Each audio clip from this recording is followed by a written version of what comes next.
Eli Drinkwitz. It's almost like we could do a daily Eli Drinkwitz segment. I mean, I don't know if it would be brought to you by I don't know what's out of Missouri. Is anything Bush Anheuser-Busch? Yummy. Eli Drinkwitz expanded the stand on business line. Tell me about this, because he runs up to Josh Heupel after he put everything, the load up term that Caleb uses sometimes that I kind of wonder about. They loaded up for Tennessee, totally different defensive approach altogether. Beat Tennessee, beat them soundly, kudos. And he goes, "We stand on business, Josh." Midlife crisis.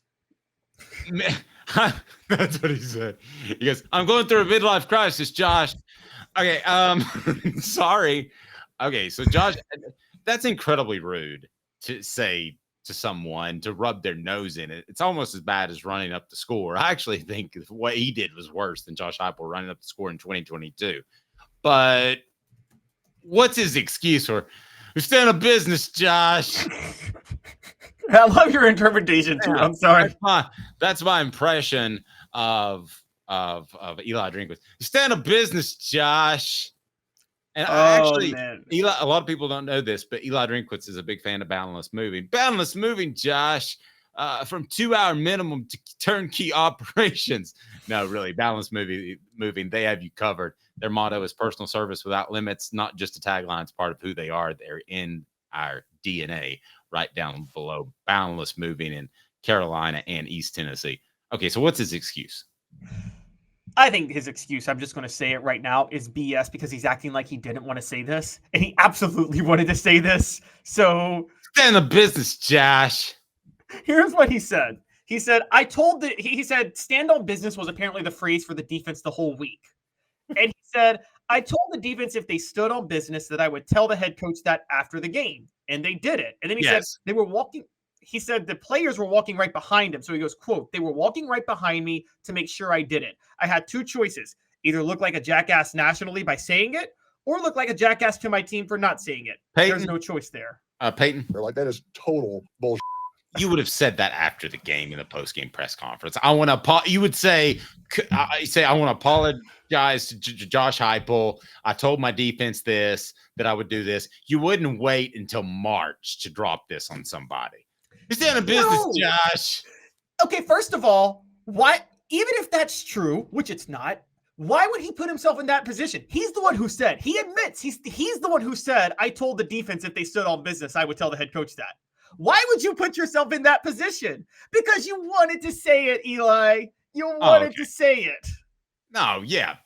Why would you even bring it up? It's not like the middle linebacker raised his hand and say, "Hey, Coach Eli, would you mind saying, stand the business, Josh?" Yeah. Right? Would you mind saying that after the game if we have a good defensive effort? Do you mind doing that?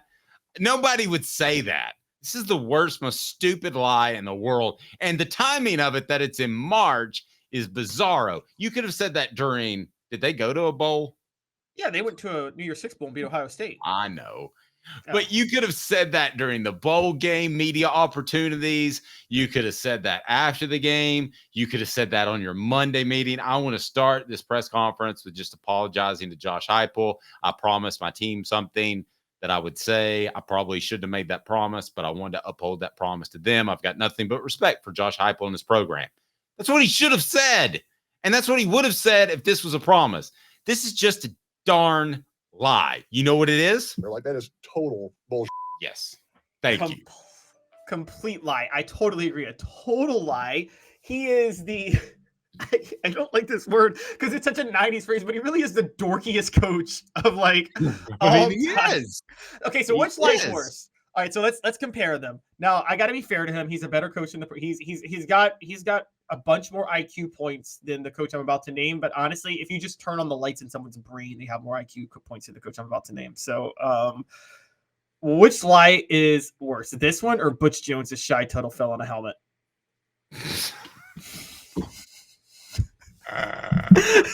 It's actually shot tunnel fell on a helmet. This one I could kind of believe to be true if he said, I put my hand on the Bible, Dave Hooker, I want to tell you this. That falling But you're saying you don't get stitches from falling on a helmet? I'm not believing falling on a helmet for anything. I think we have to have the conversation of where Eli ranks. Stand in business, Josh. I think we have to have the discussion of where does he rank in all-time goofball coaches. Number one's not close, if you want to know, by the way. Who is it? I want to know because I have an idea, but I want to know who you're going to go in the SEC. It's not close. Is it Jackie Sherrill? Because that's who my idea is. No, that's pretty good.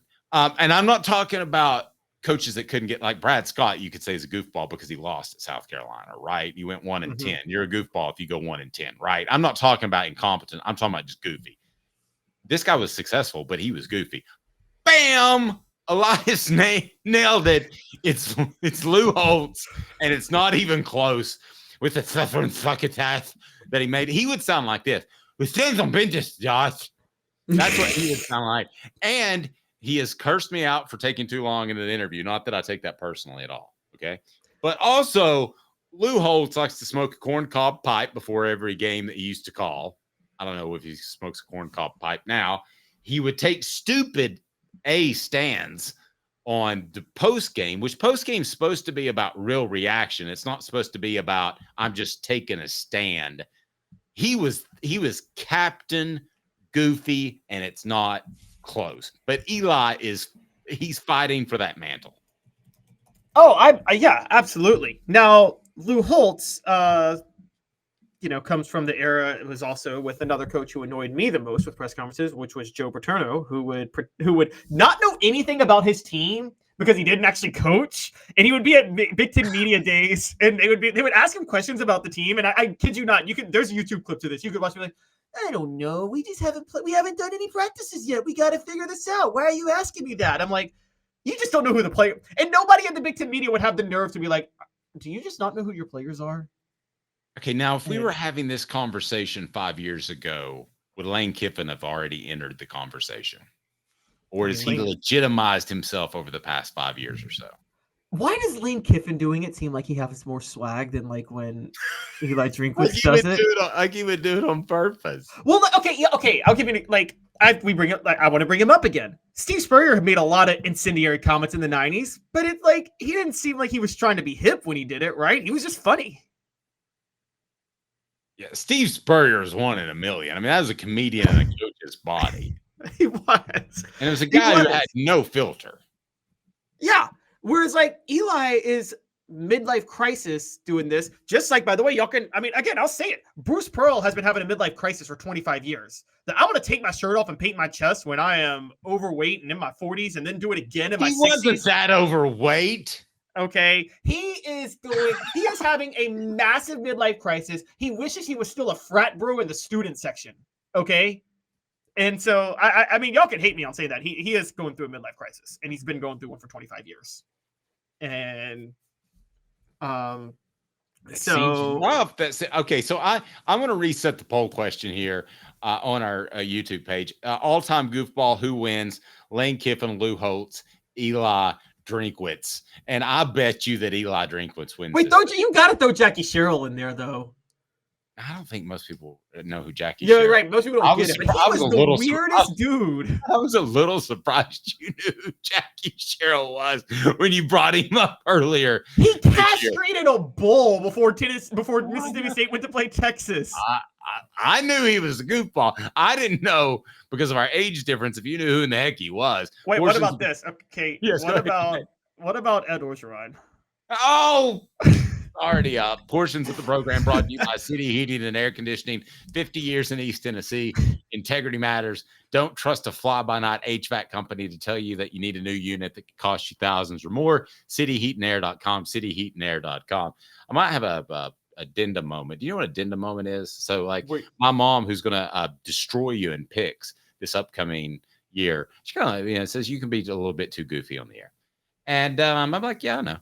But I was thinking about bringing up an Eli meets Lou Holtz at midfield impression. Oh my gosh! Wait, save it. This is a TikTok for us, Dave. We're doing this as a TikTok and a YouTube short. You can play Eli. You can play Lou Holtz. I'll play Eli. Because I can't do the accent. I'm going to do it myself because I'm excited about it. And I'll include you in the next one. All right. So. Oh, wow. Okay. Stand on business, Josh. Wait, speaking of, before Ron, we got to hit this day in Tennessee history because it involves another goofball. Okay, we'll do it. Okay. All right. Stand on business, Josh. Let me tell you something. You step away from me. I'm Lou Holtz. I coached at Notre Dame. There's my impression. You only get that once.